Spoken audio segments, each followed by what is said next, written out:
Nunca es tarde. Por X5 Radio. Siempre estás a tiempo de cambiar.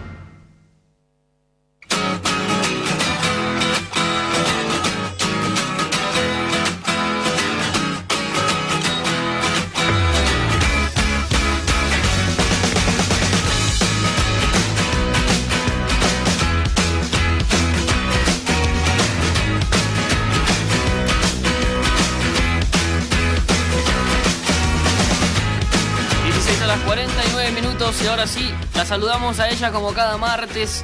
Estamos hablando de Divina, que nos trae su columna para completar la información de los libros censurados puntualmente en dictadura. Quiero recordarles que antes que nada pueden inscribirse al 2213590491 para el sorteo de las facturas, como ya hicieron por ejemplo Juan y Sole, que nos han escrito a nuestro WhatsApp. Ahora sí, presentado todo, estamos en condiciones de concluir, de continuar lo que comenzamos la semana pasada.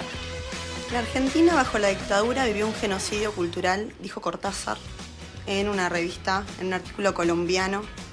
Y eso fue en el 78 y 2 años después, Liliana Hecker, que conducía El Ornitorrinco, que es una revista que luchaba en contra del sistema en ese momento, del proceso, le contestó. Y le dijo reivindicamos todos los avances frente a los límites impuestos por el régimen y exaltamos la capacidad de los intelectuales que se quedaron. Y lo que usted está haciendo es diferenciar entre los que se fueron y los que se quedaron, generando una brecha.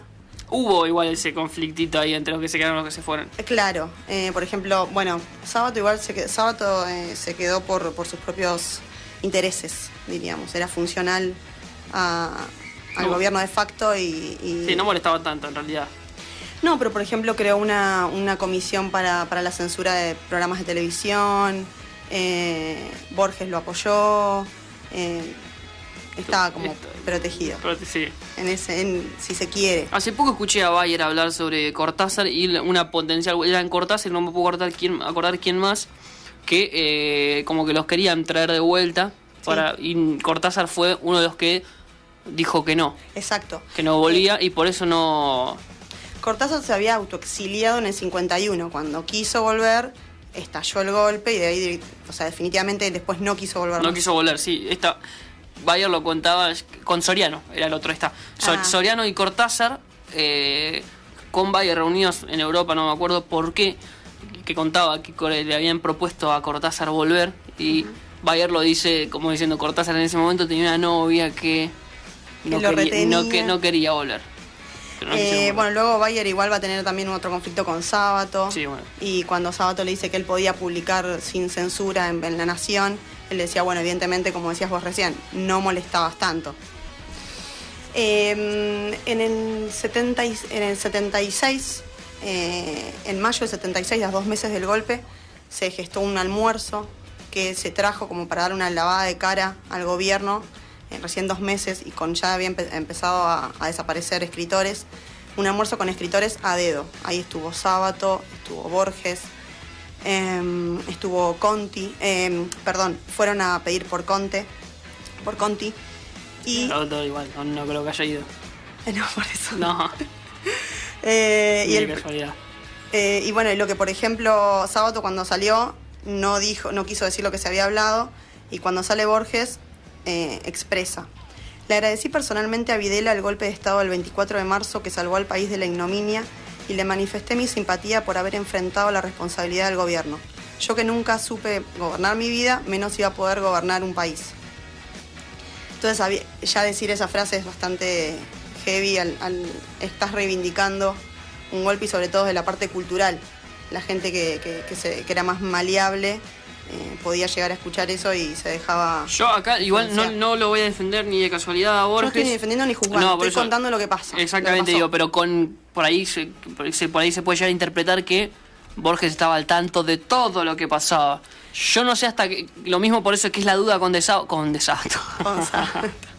Sábato, es la misma duda.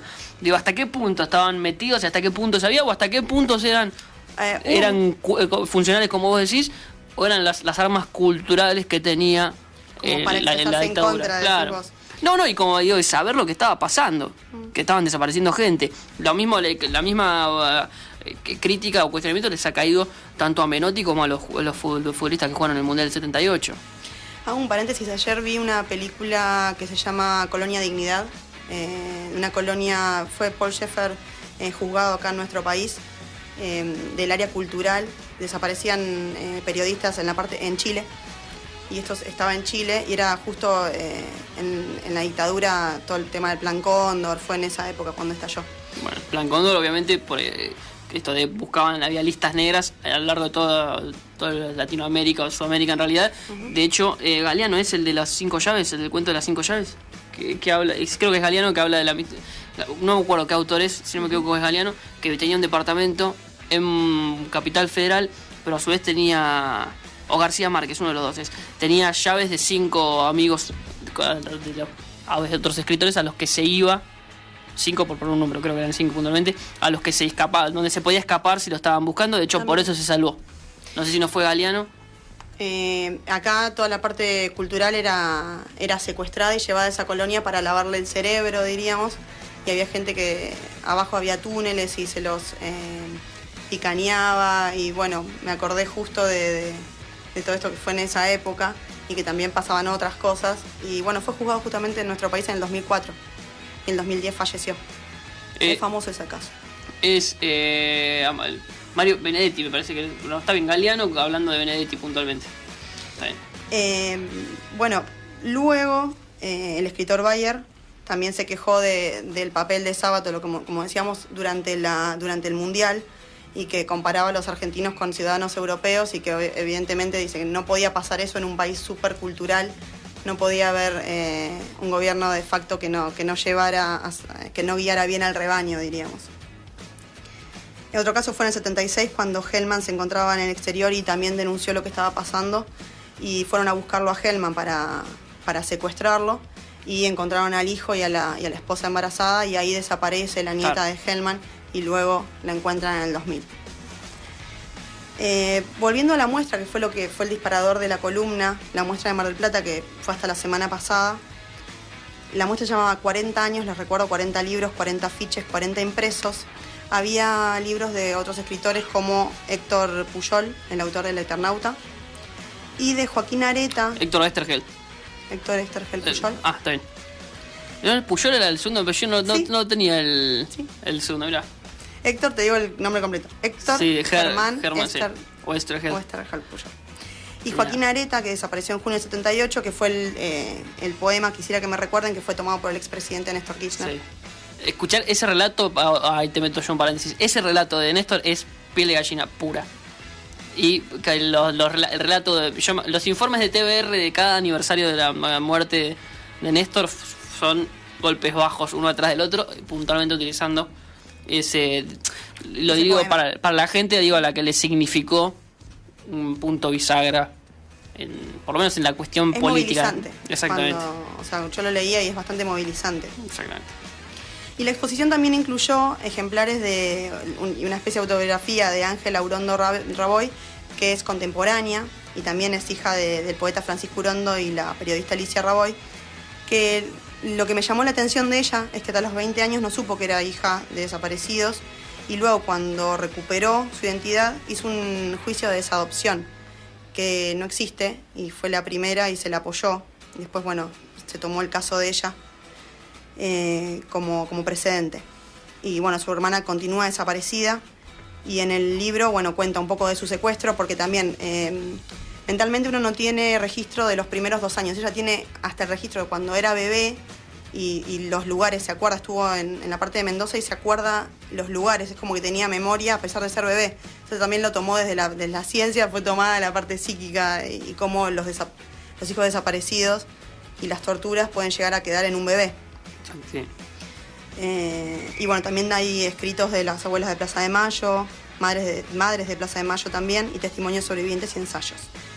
El organizador de esa muestra decía: tenemos claro que la exposición muestra un porcentaje ínfimo de todo lo que se intentó destruir, pero creemos que es suficiente para representar el concepto que había detrás de la dictadura. Y también lo que se mostró, que se pudo recuperar en Córdoba, que eran circulares y resoluciones de la dictadura militar que eran enviados a escuelas primarias, secundarios y universidades donde ordenaban la prohibición en la enseñanza y en las bibliotecas de todos los libros que habían sido en su momento secuestrados.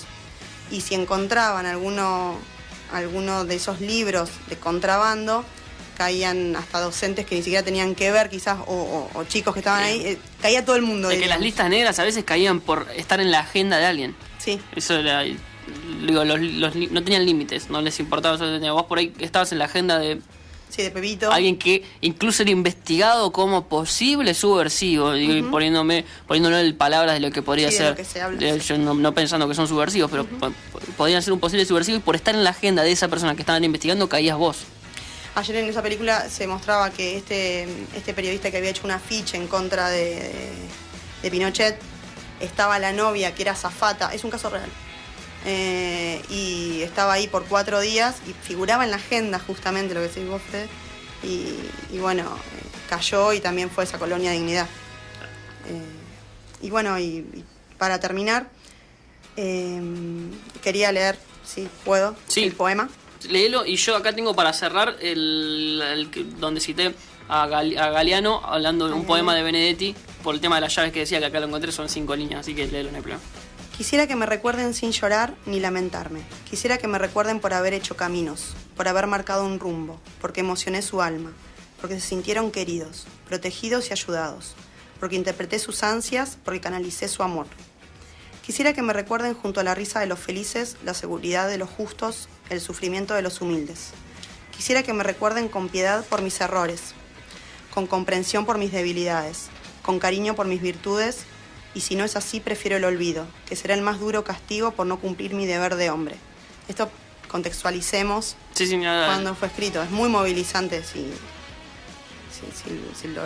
lo analizan desde esa óptica. Claro, totalmente. Y acá tengo el de Galeano desde el libro de los abrazos, que dice: en Caracas el amigo es mi pana o mi llave, pana por panadería, la fuente del buen pan para las hambres del alma, y llave por llave, me dice Mario Benedetti, y me cuenta que cuando vivía en Buenos Aires, en los tiempos del terror, él llevaba 5 llaves ajenas en su llaverío, 5 llaves de 5 casas de 5 amigos, las llaves que lo salvaron. Dice, por supuesto que hay algo de real y algo de ficción o de... Bueno, Cortázar decía que a pesar de estar exiliado utilizaba mucho la literatura para quejarse del sistema, por eso le prohibieron los libros. Es una forma de quejarse también. Cortázar supo tener un pasado por ahí más izquierdoso, más comprometido con lo social. Exacto. Después se aburguesó un poco, como quien dice. Muchas gracias, nos veremos. ¿Hay tema de la semana que viene? Sí, estoy entre 2 temas, pero no les quiero dar, después les digo. Después nos dirás. Y anuncios, recordemos, Divi, no me voy a acordar. Divi, espacio na, sí, en es Facebook, divina-social es el Instagram, @estrellasocial es mi Twitter, y el blog www.divinasocial.wordpress.com. Ahí en el blog están siempre las columnas. Siempre están las columnas, y bueno, fue el lanzamiento el domingo también, la segunda parte, y ya terminé con los lanzamientos, así que voy a estar un poco más tranquila, si se quiere, de mi tercera novela. Bueno, allí, si quieren leer algo de ella, lo buscan, le preguntan por los libros